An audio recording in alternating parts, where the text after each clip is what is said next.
and I saw a great white throne, and him who was seated on it.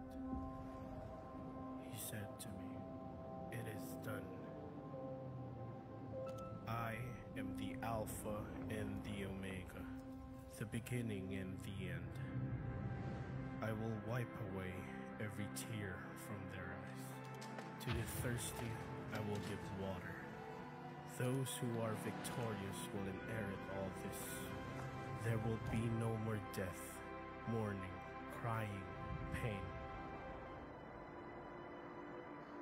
For the old order of things has passed away. Behold, for these words are trustworthy and true."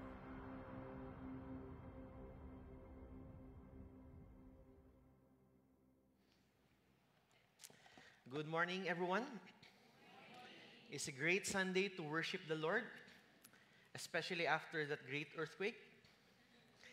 And I just want to share this for a moment. I know that many of us were shaken because of those strong earthquakes, but at the same time, it reveals that there's nothing in this world that we can set our foundations on, only in the Lord Jesus Christ.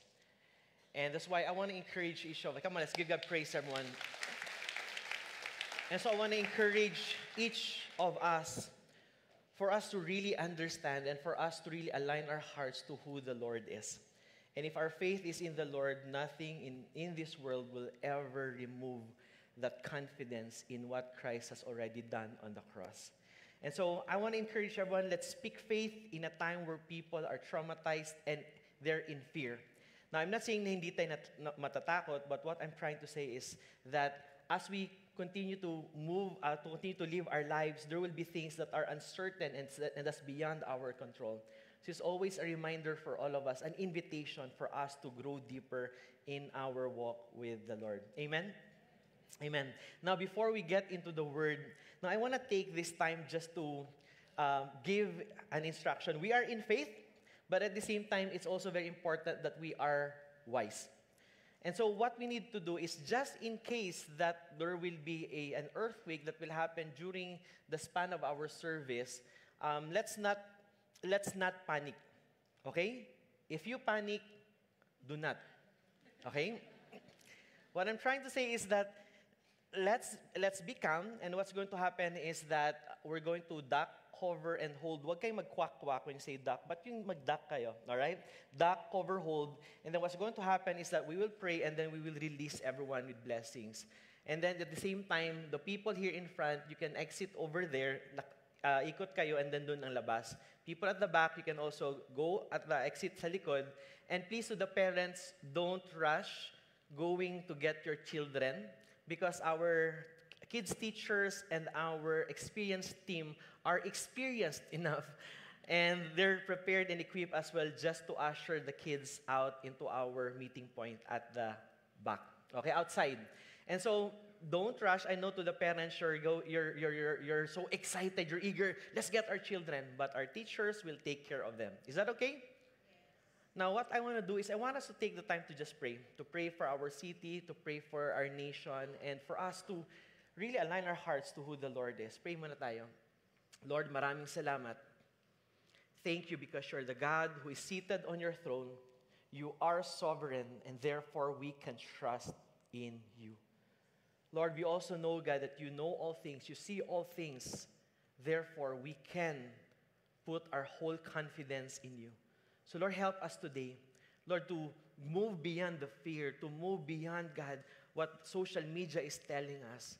Lord, I pray that you would even clear our thoughts, sanctify our thoughts with your truth, O Lord. And even as your word says, that we take captive of every thought and make it obedient to Jesus. So, Lord, I pray remove every fear, even in our hearts. I pray for faith to rise up right now in the name of Jesus. So, Lord, we honor you, we love you, we bless your name, and we recognize and we declare that you are the King who is seated on your throne. We love you, Lord Jesus. Amen. Amen. Now we're ending our series, our 3-week series on the book of Revelation. It's actually a 3-week series lang, and we talk about the Great White Throne. Now last week, for the past 2 weeks, we talked about different imageries. And today, we're going to go on our last topic. And next week, pag-usapan naman natin is finances. Sino dito gusto yung yumaman? Lord, ayaw na yumaman, Lord. But we'll be talking about finances starting next week. But for today, we're ending our series on the book of Revelation. We'll be talking about Revelation 21 today. I want to invite everyone to please stand up as we read the Word of God. As we open Revelation 21, and we'll be reading verses 1 to 8, I just want to give this quick announcement. There were certain areas in Davao Oriental that had been affected by the earthquake. And so, Victory Davao, we partnered with Operation Blessing. And on Tuesday, Operation Blessing will be using the facility to do some repacking of the relief goods that we will be distributing. So if you would want to donate or if you would want to participate in the repacking, please, we'd like to invite you, do join us in repacking so that we'll be able to serve and bless those who are affected by the earthquake. Is that okay? So open your Bibles to Revelation 21. We'll be reading verses 1 to 8. This is the word of the Lord. Then I saw a new heaven and a new earth. For the first heaven, the first earth had passed away, and the sea was no more. And I saw the holy city, New Jerusalem, coming down out of heaven from God, prepared as a bride adorned for her husband. And I heard a loud voice from the throne saying, "Behold, the dwelling place of God is with man. He will dwell with them, and they will be his people. And God himself will be with them as their God. He will wipe away every tear from their eyes, and death shall be no more. Neither shall there be mourning, nor crying, nor pain anymore, for the former things have passed away." And he who was seated on the throne said, "Behold, I am making all things new." Also he said, "Write this down, for these words are trustworthy and true." And he said to me, "It is done. I am the Alpha and the Omega, the beginning and the end. To the thirsty I will give from the spring of the water of life without payment. The one who conquers will have this heritage, and I will be his God, and he will be my son. But as for the cowardly, the faithless, the detestable, as for murderers, the sexually immoral, sorcerers, idolaters, and all liars, their portion will be in the lake that burns with fire and sulfur, which is the second death." This is the word of the Lord. Let us pray. Lord Jesus, thank you because you have promised in your word that you are coming again. Lord, with all of the calamities, all of the political division, with all that's happening in our nation, sometimes, Lord, we're thinking, Lord, is there hope? But Lord, our hope doesn't lie on our government or anything that's earthly in nature. But our confidence rests in your goodness, in your finished work, Lord Jesus. And Lord, you said in your word that one day you are coming again. So Lord, I pray for faith, not fear. Faith, Lord, to live in our hearts. I pray for faith, Lord, to increase in our hearts, that the way we serve, the way we love, the way we live, the way we operate with our lives is in view of your goodness and your sovereignty. Lord, we fix our eyes on you today. Lord Jesus, as you are seated on your throne, we fix our eyes on you. And Holy Spirit, I pray that you would fill each heart and that you would align our hearts to who you are. Lord, bless your people and bless the preaching of your word. In Jesus' name we pray. Amen. Amen. Please be seated, everyone.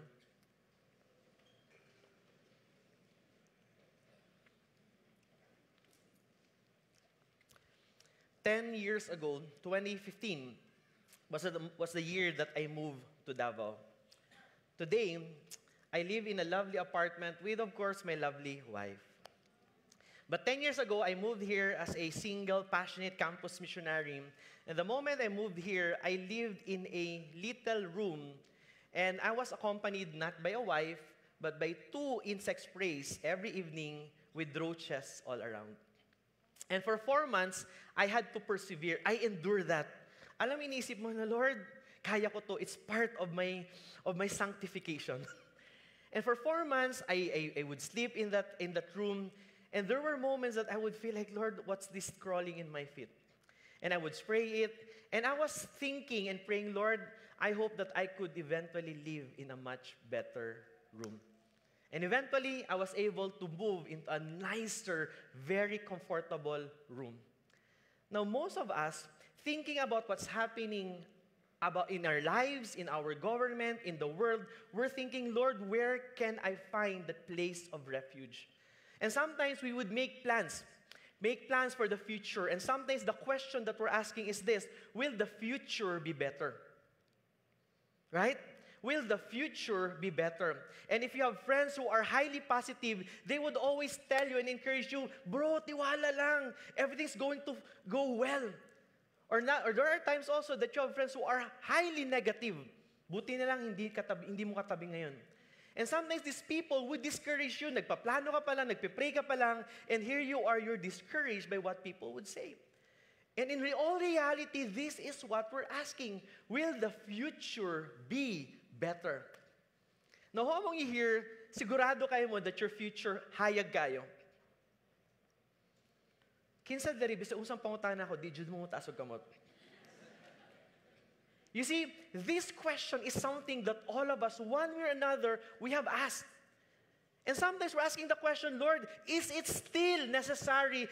Is it still right for me to dream and to wish and to have faith for us to have a better future if all the things around us has the capacity to steal away all these things? You make plans, but you feel like the world is not cooperating. Sometimes you plan for certain things and then a family member would lose their lives or they would get sick. Maybe for some of us, you've worked so hard for you to be in a position that you can be a blessing to people, and yet relationally, the people around you have started to have this conflict and you cannot understand why. Just last Friday, we've experienced 2 strong earthquakes, and we're feeling, Lord, what can we do and where can we place our hope? One of our conversations ni Audie was, my love, should we have a go bag? Have you prepared a go bag? And then, noong 2019, remember nyo, yung kasagsagan ng maraming earthquakes here in Mindanao, we prepared a go bag. And then lumindol. Sabi ko, let's go! And we realized, saan tayo punta? Saan tayo punta? Sabi ko, dapat kailangan natin aeroplano or chopper. Kaso di tayo congressman. And if you look at it, sometimes you feel like, Lord, where can we put our confidence? Now, in these persecuted believers that the Apostle John wrote this letter to, he gave these pictures, these imageries, so that when they get to see a picture of what will happen in the future, it will instill hope and faith amongst the believers. Now, just a quick recap. 2 weeks ago, we talked about Revelation 19. That Jesus, our bridegroom, is coming for His bride once again. And now as His church, you and I, we are to be a pure, blameless bride waiting for our bridegroom to come. In other words, we shouldn't be a kind of people who's like a prostitute giving ourselves to anything that the world is trying to invite us into. In other words, I know it's difficult and I know it's hard, but as believers, as Christ followers, our allegiance is to Jesus, and we say no to sin, we say no to temptation, and we say, Lord Jesus, we know it's difficult, but Lord, we are anticipating for you to come again. And when you arrive, we hope that we will be a church, your bride, that's pure, holy, blameless, acceptable before you. And last week, we talked about from a wedding, we talked about a courtroom. In other words, all of us were going to face the great white throne judgment. And there are 2 kinds of books, the book of deeds and the book of life. Sa book of deeds, lahat po ng sa kasalanan that we have committed, everything that we have done, the good and the bad, are written there. Whether natulog kayo sa service, or whether iba yung iniisip ninyo. Here's the point. The point is that everything that we have done and committed in this world, in our lifetime, will be written there. But here's the good news. The mercy of God and the grace of God forgives and cleanses us if we are in Christ. Now here's the point. Listen to me, everyone. The Bible is clear that if your name is not written in the book of life, you will not spend eternity with God, but you will be in hell, in the lake of fire for eternity. Not just for a year, not just 365 days, but for eternity. And so, I gave this challenge to the parents. Parents, it might be great that your children would receive awards here because of their academics here in this lifetime. But my prayer is that they would face before the Lord, knowing that they're in Christ and they are assured of that eternal life that they have. And so it's a very beautiful picture that all of us have to understand. And today, Revelation 21, it simply points to a new home. A new home that all of us are going to have. Okay? And so I'm going to share with you 5 important things that we need to understand about Revelation 21, of what's going to happen in the future when Christ returns. The first thing that we need to understand is this word, redemptive consummation.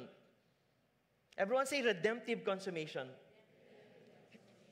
For most of you might be thinking, wow, Pastor, deep word. But it's as simple as this. But I want to read these verses first. Verse 1, it says here, "Then I saw a new heaven and a new earth. For the first heaven and the first earth had passed away, and the sea was no more." And then in verse 6, Christ says here, "And he said to me, it is done." Everyone say, "It is done." "It is done. I am the Alpha and the Omega, the beginning and the end. To the thirsty, I will give from the spring of the water of life without payment."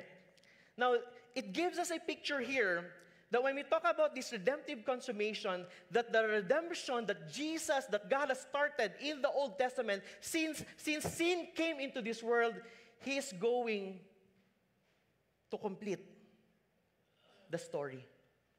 In other words, if you want to know the end game of everything, in other words, Jesus will finally complete the redemption story. And the picture there is that there will be a new heaven and a new earth. What that means is that everything that we see here, it will melt away, it will perish, and then God will place all of those who are in Christ Jesus into a new heaven, into a new earth.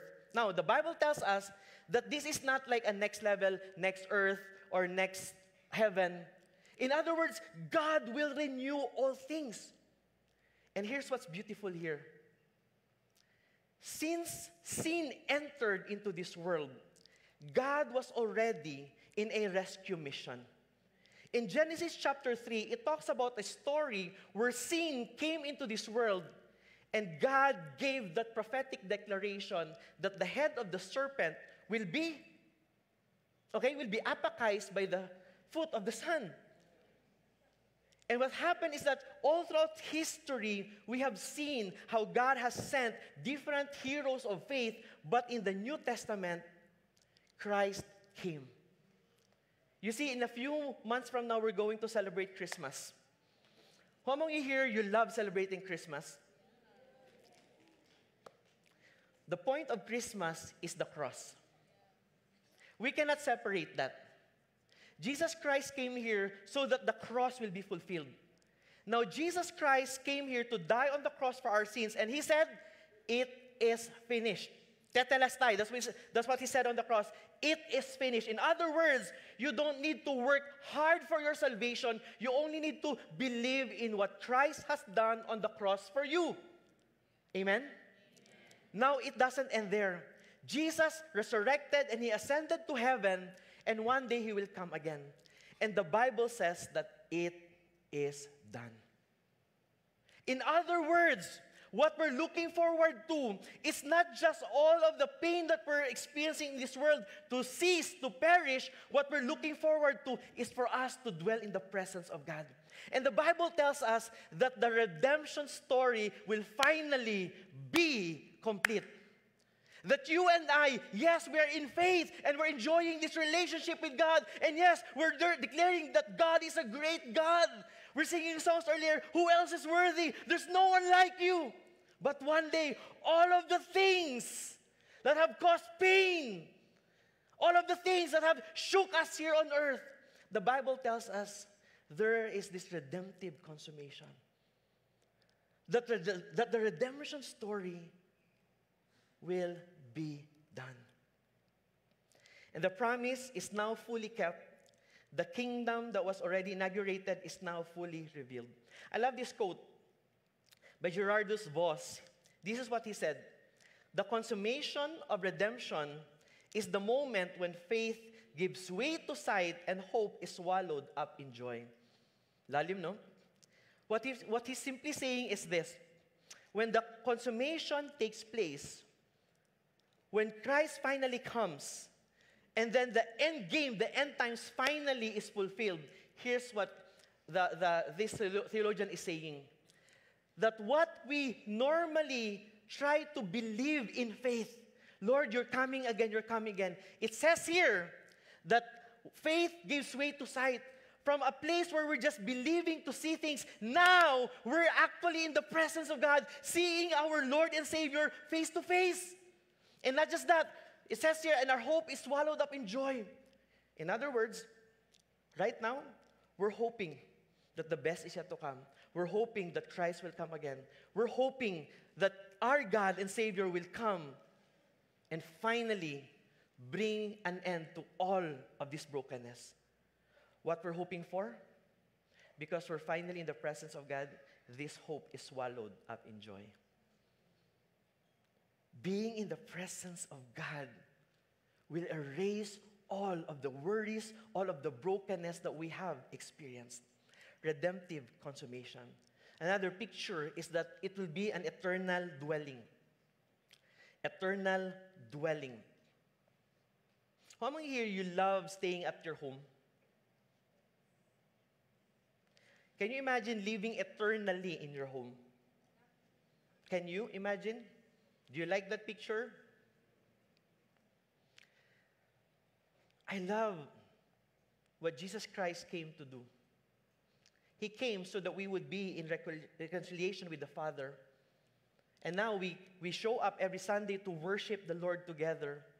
But one day, it says here in verse 3, "And I heard a loud voice from the throne saying, 'Behold.'" Alam niyo ba, every time you read the Bible and there's the word behold, it simply means be attentive. Because what you're going to hear is very important and do not miss it out.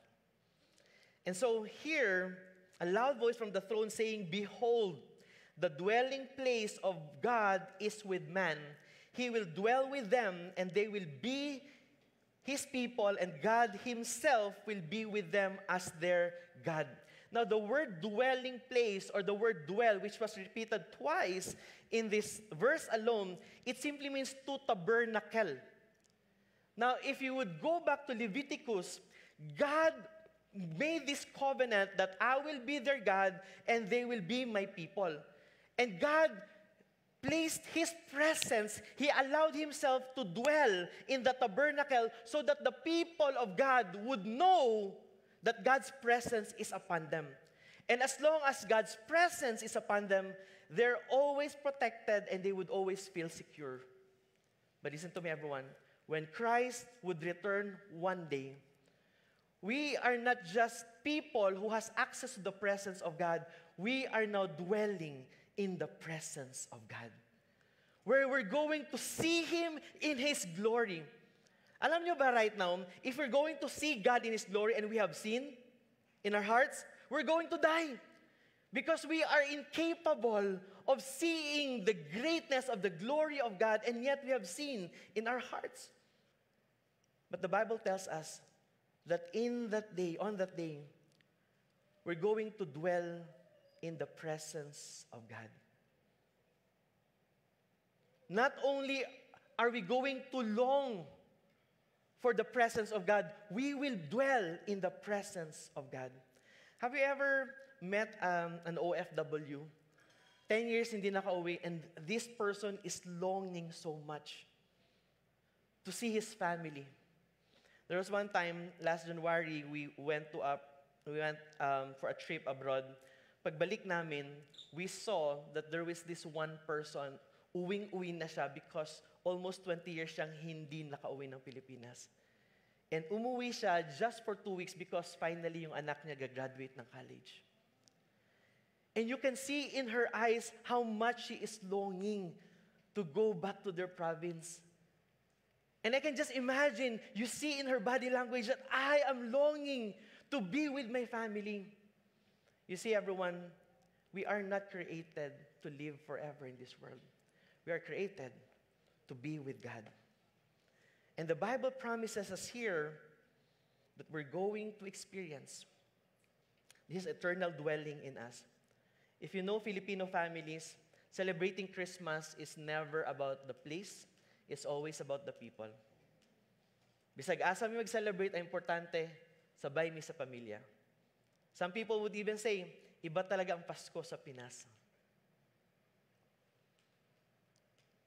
Now, our deepest longing is not for a perfect place, but a perfect person. And here's the reality.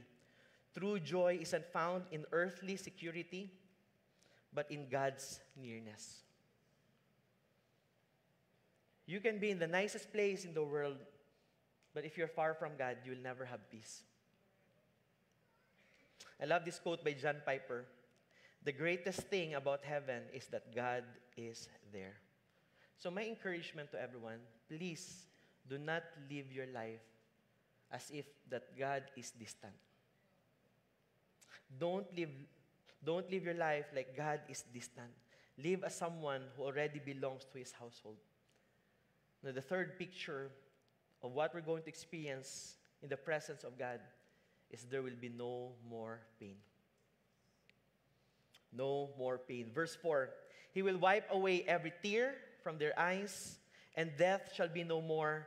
Neither shall there be mourning, nor crying, nor pain anymore, for the former things have passed away. You see, the very moment that Adam and Eve sinned, brokenness, sin, death, pain is something that we have experienced, and it became a norm for us.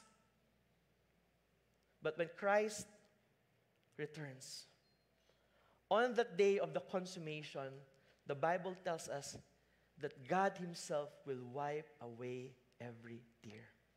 What it tells us, church, is that God is not a distant God, but He is a caring Father to you and I.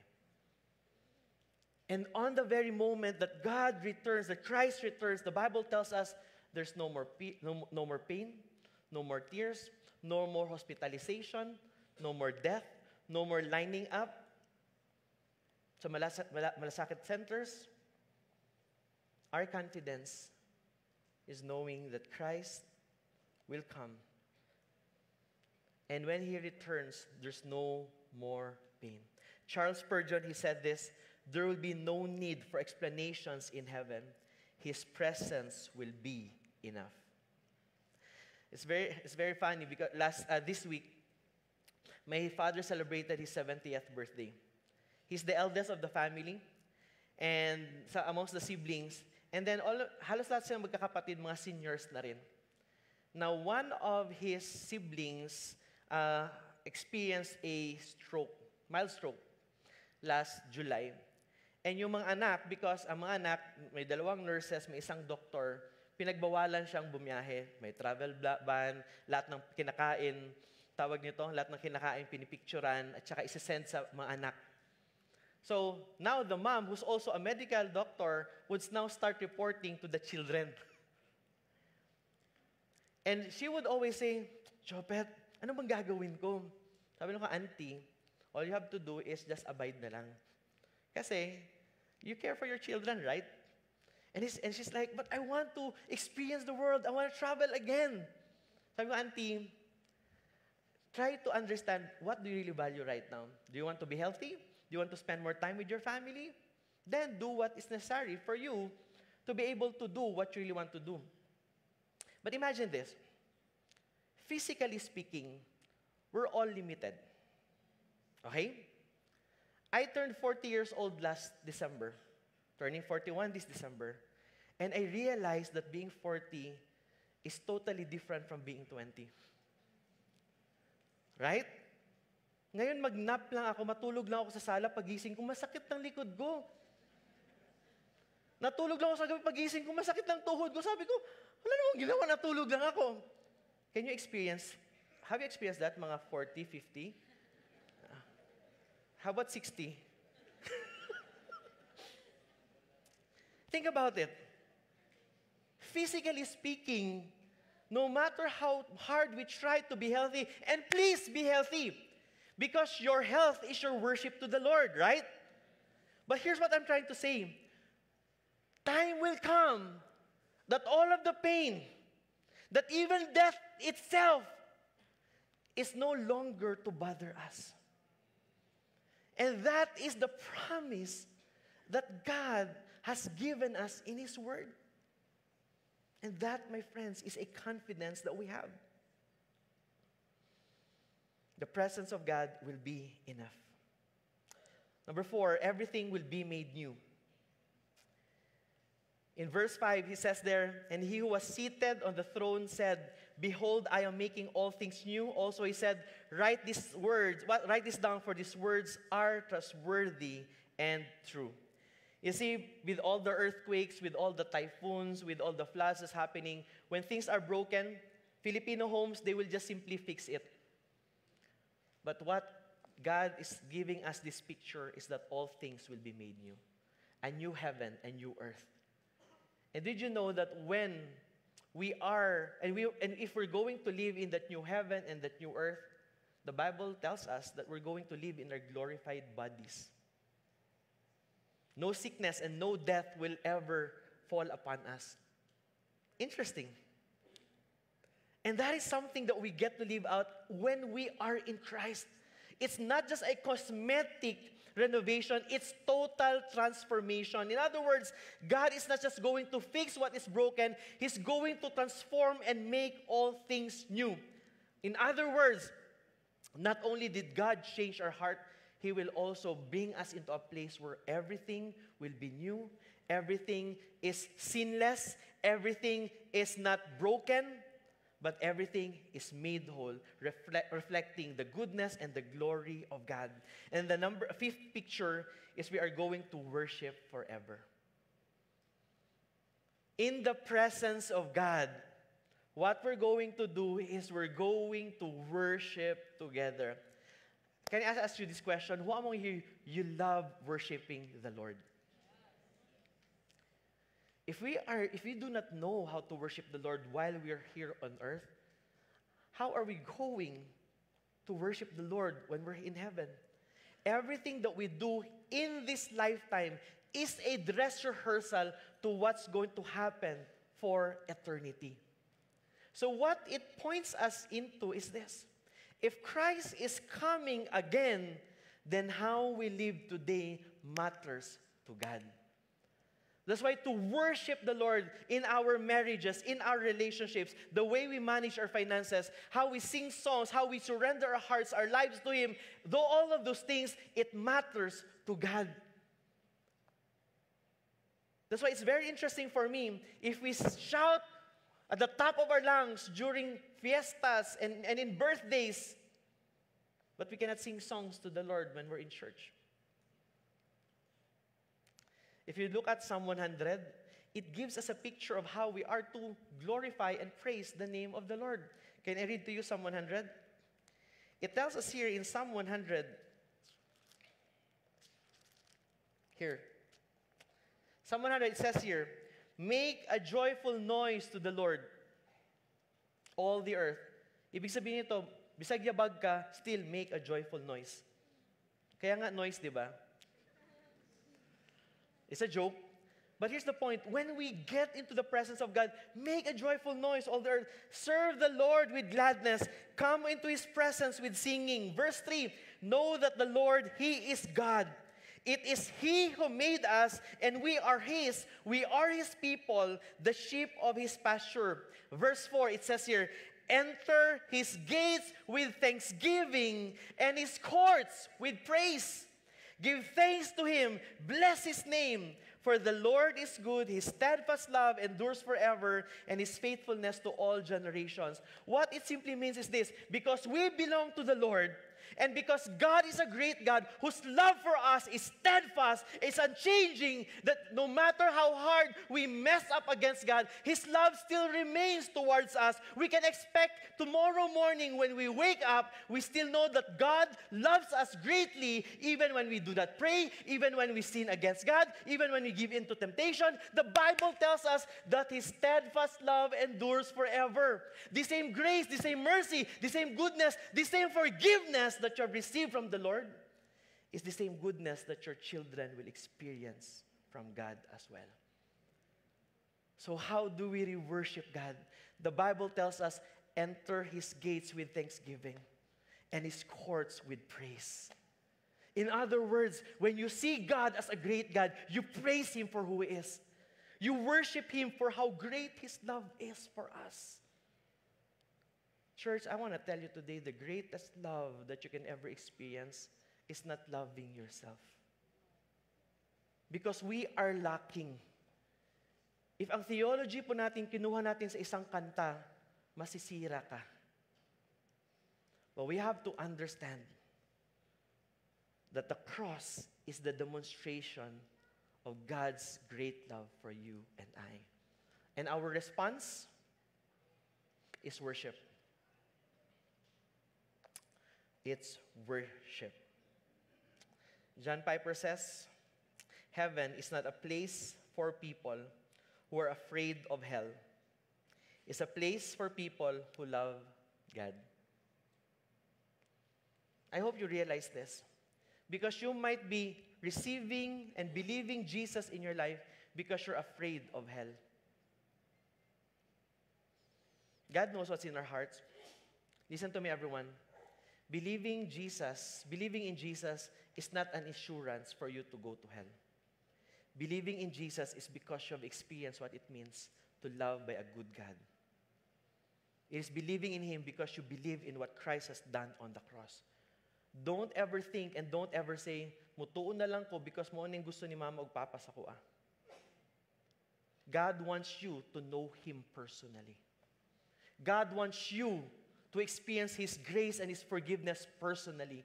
God is a God who wants to be known, and He wants you to be known intimately. So when Christ comes again, not only is it going to be a wedding, not only is it going to be a courtroom, it's going to be a new home where all things are new. Can we go to the next slide? So this is what's going to happen. God will renew all things. God will renew all things. There's going to be this redemptive consummation. There's going to be this eternal dwelling wherein us and God will be forevermore. Not just that, there will be no more pain, no more tears, no more death. You see, as a pastor, one of my greatest privileges is to be able to be in some of the highest and lowest moments of our church members. When a family member dies, we go there, we comfort them, we pray for them. But I know one day, we're not going to experience any death nor any pain when Christ returns. Not just that, everything will be made new, and we're going to worship the Lord forever. Isn't this beautiful? Come on now, church. Isn't this beautiful? Are you looking forward to this moment that Christ would return again? God will renew all things. And so that's why my prayer is that you and I pray that we would make the decision to follow Jesus all of our days. That's my prayer.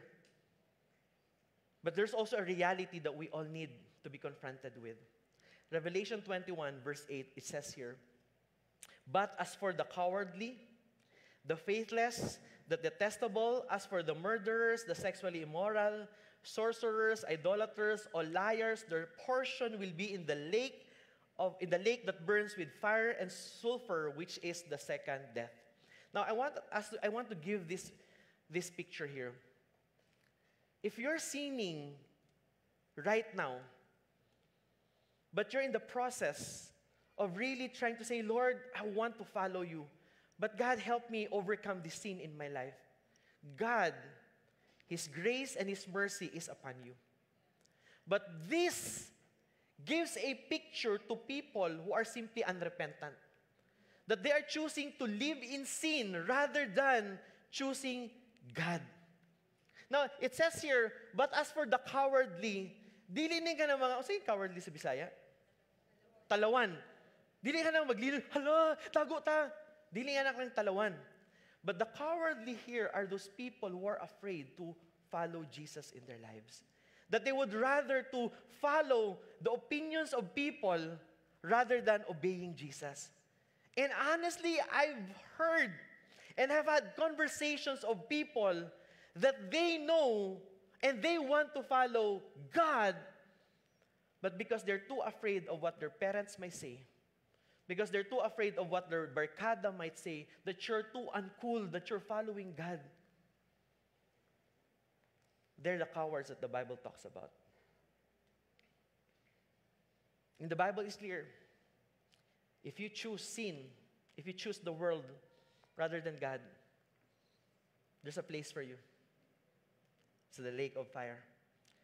In verse 27, the last verse of Revelation 21, it says there, "But nothing unclean will ever enter the presence of God, nor anyone who does what is detestable or false, but only those who are written in the Lamb's book of life."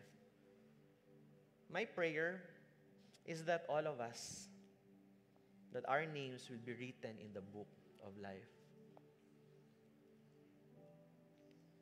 My prayer is that Jesus, while we're living here in this world, will have our greatest devotion, that Jesus will be our greatest love, that Jesus will have our greatest affection. Now, I want to lay this down right now.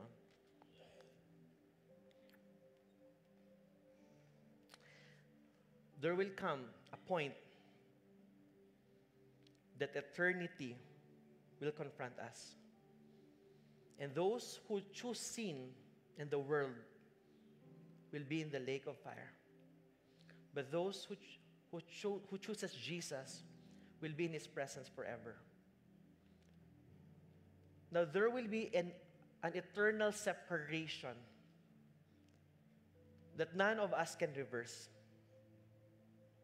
That's why while we're still living in this world right now, let's not wait for that separation to happen, because even today, Jesus is already giving that invitation. Revelation 3:20, Jesus says here, "Behold, I stand at the door and knock. If anyone hears my voice and opens the door, I will come into him and eat with him, and he with me." I truly believe that God is knocking at the door of some hearts today. You're still choosing, "Lord, should I follow you or not?" And God, the Bible tells us here, that Jesus is knocking at the door of your heart. And this is grace that God is giving us today. That while we are still living, He is giving us this invitation. That this warning is a demonstration of His grace towards us. Jesus knocks now so He can welcome you in then. Open the door to the one who opened heaven for you. And so my prayer is that we would make the choice to follow Jesus with all our hearts, mind, soul, and strength. I want to end with this one point. A day is coming when pain will end, death will die, and those in Christ Jesus will live in joy that never ends. Can we all read this together? A day is coming when pain will end, death will die, and those in Christ will live in joy that never ends. That day will come. I don't know when, but one thing is for certain, that day will come. And it says here that all pain will end. Death, imagine death will die. It will no longer exist. But more importantly, it says here, and those in Christ. These are the two operative words, in Christ. To those who are in Christ, they will live in joy that never ends. I want to encourage everyone. I'm going to call on the music team. We're going to sing a song in a while. And I want us to make this decision. I want us to make that decision to follow Jesus. Now, there are two things I want to share before we end. Are you familiar with the word YOLO? What does YOLO mean? You only live once. For some people, they use that word to do the things they want to do. But here's what I want you to know. You only live once. And because eternity exists, my prayer is that you would live your life for Jesus. Choose to live your life for Jesus because you only live once. Don't waste it doing crazy, stupid things, but live your life for the glory of God. Now, sa generation namin, there's another word, FOMO. Mga Gen Z, term namin yung mga Gen Z. Right? Medyo mga matatanda yung mga Gen Y, mga millennials, mga Gen Ys. Kami Gen Z kami dito, di ba? Mga Gen Y kasi yung YOLO. Ang Gen Z, yung generation namin, may FOMO. Fear of missing out. Fear of missing out. And oftentimes, Gen Zs would use it to explain their feeling na they don't want to miss out on anything that's happening around them. That's why they always show up on celebrations, parties, events, vacations, travels. Why? Because they have this fear of missing out. But let me tell you this. Because eternity is real. Because eternity is awaiting for us. I pray that you will not miss out on the life that Jesus has already purchased for us. All of the earthly events that we may miss out, it's not going to matter in eternity. But I pray that if there's one thing that you will not miss out, it's a life with Jesus. And a day is coming when all pain will end, that death will die, and all those who are in Christ Jesus will rejoice until the end. That we're going to rejoice forevermore. Amen? Come on, everyone, let's give God a mighty clap of praise. Can I invite everyone, let's all stand up. We're going to worship the Lord. And I want to invite everyone, let's worship the Lord with gladness. I want us to make a joyful noise unto the Lord. But before we sing this song, I want to invite you for a moment. I want to invite you for a moment. The Bible tells us in Revelation 3:20, Jesus is saying, "Behold, I'm knocking at the door of your heart." I want to invite you to make that prayer today, personally. If you are already in Christ, thank the Lord for the salvation that you have received. Thank the Lord for the forgiveness that you have received. Thank the Lord for the eternal life that God has given you. But if you have never made that decision to follow Jesus, if you've never asked the Lord for forgiveness of your sins, this is the time. I want you to make that prayer. Lord Jesus, I have sinned against you. Forgive me of my sins. Lord, I surrender my life to you. And God, use my life for your glory and honor. Now, in your own words, in your own lips, I want you to make that prayer today. thank the Lord for your salvation and receive the Lord as your Lord and Savior.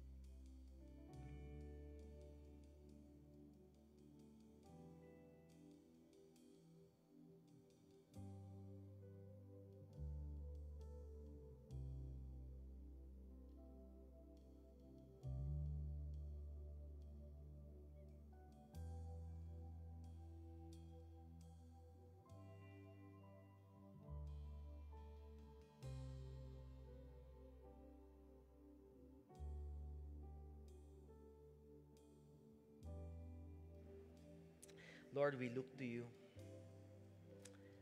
We fix our eyes on you. Thank you, Lord, for the assurance of who you are. Thank you for making the way for us to dwell in your presence forevermore.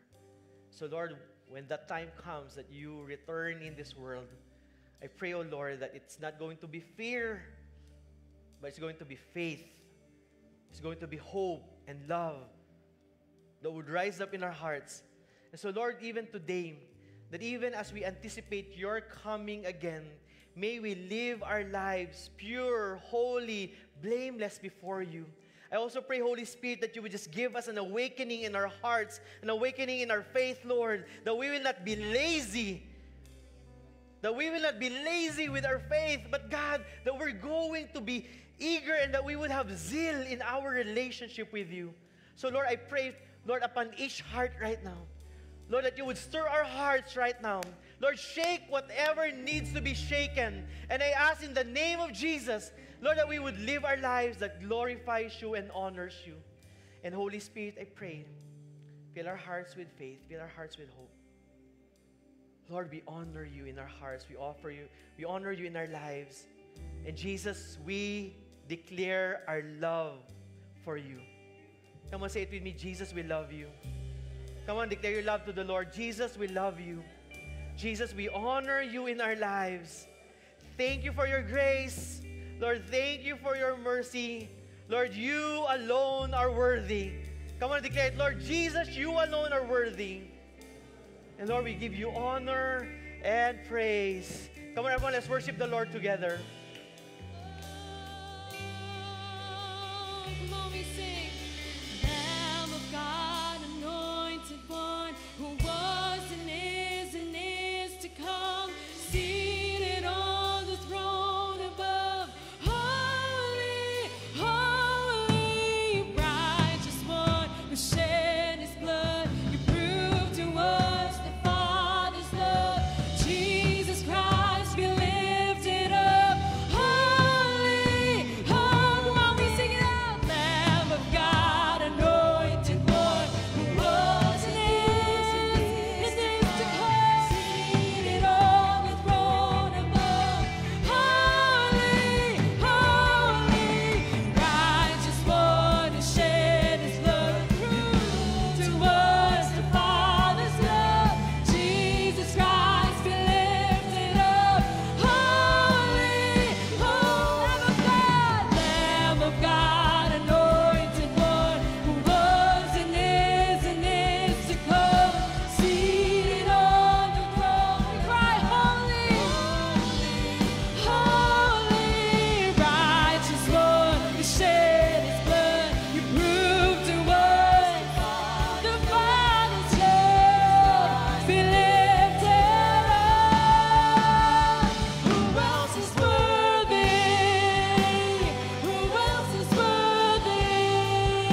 Let's all lift up our hands to the Lord.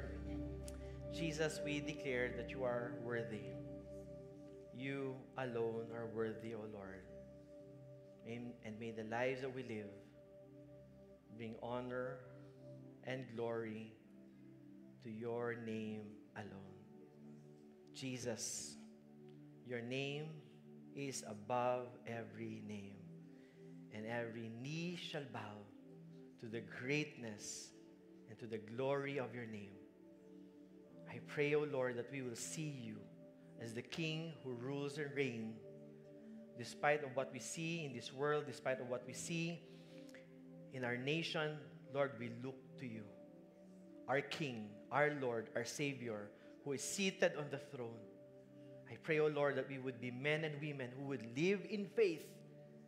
Lord, that we would respond in faith whatever troubles we might face. So, Lord, we honor you. And I pray that you would bless your people.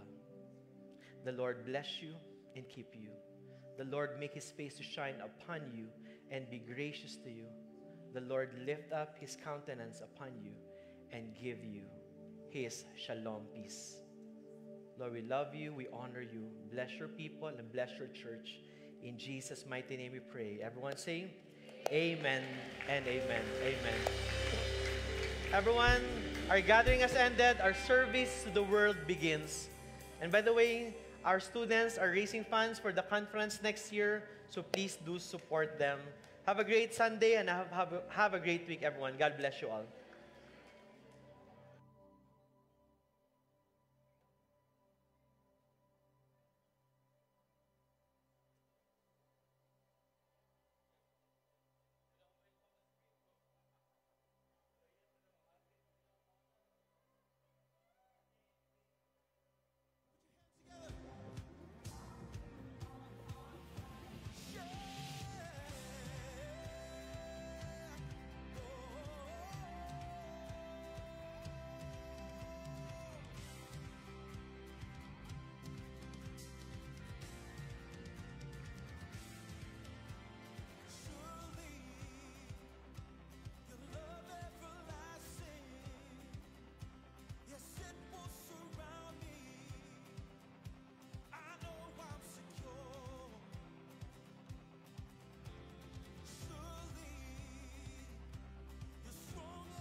today. Let's make an echo of worship in His name. Why don't we sing this? Everybody sing.